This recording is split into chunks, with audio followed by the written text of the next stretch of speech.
एक बार की बात है, सुषमा अपने पूरे परिवार के साथ खुशी खुशी मोहन नगर में रहती थी। उसकी 2 बहुएं थी, पल्लवी और शिवानी। एक दिन दोनों बहुएं रसोई में काम कर रही होती है कि तभी उनकी सास सुषमा उन्हें बुलाती है। अरे बहू, जरा इधर तो आना। शिवानी, जरा जाकर देखना सासू माँ क्या कह रही हैं। दीदी आप ही देख लो ना जाकर, आपको भी तो सुनाई दे रहा है। अरे मैं आटा गूंद रही हूँ ना, तुम चली जाओ। हाँ तो मैं भी तो सब्जी काट रही हूँ ना दीदी। अरे बहू जल्दी आओ। ओफो, ये तो जाएगी नहीं। मैं ही जाकर देखती हूँ कि क्या करना है। पल्लवी सुषमा के कमरे में जाती है। जी मम्मी जी, क्या हुआ? शाम को घर पर कुछ मेहमान आने वाले हैं, तो तुम अच्छा सा खाना बना लेना बहू। ठीक है मम्मी जी, आप बता दीजिए क्या क्या बनाना है और कितने लोग आ रहे हैं। सुनील की मौसी जी और उनका पूरा परिवार आ रहा है। कुल मिलाकर 3 लोग और हमें मिलाकर हुए 9 लोग। तो अभी से ही तैयारी करना शुरू कर दो। और हाँ, घर की सफाई भी कर देना, हाँ, अच्छे से। जी मम्मी जी, सब काम हो जाएगा, आप चिंता मत कीजिए। पल्लवी शिवानी को घर में मेहमान आने वाले हैं इसके बारे में बताती है। क्या 9 लोगों का खाना बनाना होगा, घर की सफाई करनी है? बाप रे, सासू माँ ने तो हमें घर की नौकरानी ही समझ कर रखा है। ऐसा नहीं बोलते शिवानी, हम इस घर की बहू हैं और घर के काम करना हमारा फर्ज है। दीदी तो है ही सासू माँ की चमची, जब देखो सासू माँ सासू माँ। मैं तो इतना सारा काम नहीं करने वाली। शिवानी कपड़े लेकर गमला साफ कर रही होती है और चक्कर आने का नाटक करने लगती है। मेरा सर चकरा रहा है। तभी वहां पल्लवी और सासू माँ जाते हैं। अरे बहू, क्या हो गया तुम्हें? मम्मी जी, बहुत तेज सर में दर्द हो रहा है। तुम एक काम करो शिवानी, आराम कर लो। नहीं नहीं दीदी, घर में मेहमान आने वाले हैं, मुझे आपकी मदद करनी चाहिए। अरे कोई बात नहीं शिवानी, तुम आराम कर लो, मैं सब काम कर लूंगी। ठीक है दीदी, अगर आप इतना कह रही हैं तो आराम कर लेती हूँ। शिवानी आराम से अपने कमरे में मैगजीन पढ़ रही होती है। इसे कहते हैं आराम की जिंदगी। इतना सारा काम।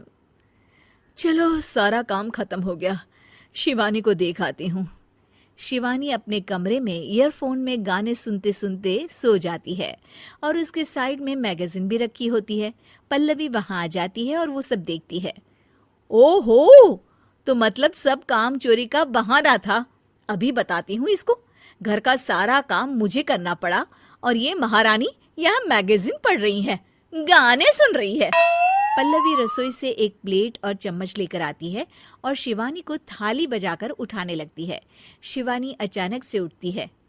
उठ गई महारानी, गाने भी सुन लिए, मैगजीन भी पढ़ ली। तुम तो बहुत बड़ी झूठी निकली शिवानी। तुमने सर दर्द का बहाना बनाया ताकि काम करने से बच सको।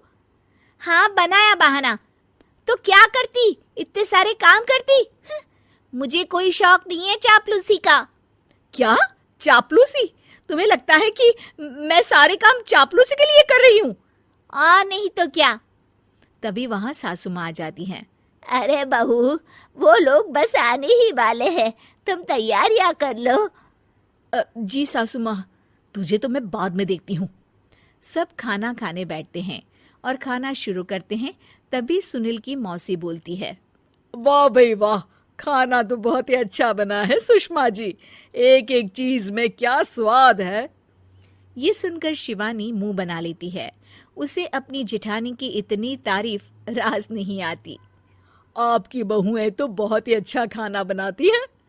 हाँ, बनाती तो दोनों ही अच्छा है, पर आज ना ये सारा खाना बड़ी बहू ने बनाया है। छोटी बहू की तबीयत ठीक नहीं थी, सो इसलिए। मानना पड़ेगा सुषमा जी, आपकी बड़ी बहू तो बहुत ही गुणवान है। पल्लवी की तारीफ सुनकर शिवानी को जलन होती है। पल्लवी ये सुनकर खुश हो जाती है और शिवानी की तरफ देखकर उसे चिढ़ाती है। कुछ देर बाद मेहमानों के जाने का वक्त हो जाता है। मौसी जी सबके लिए उपहार लाई होती है। वो सबको शगुन के पैसे देती हैं और अंत में पल्लवी के पास आती है।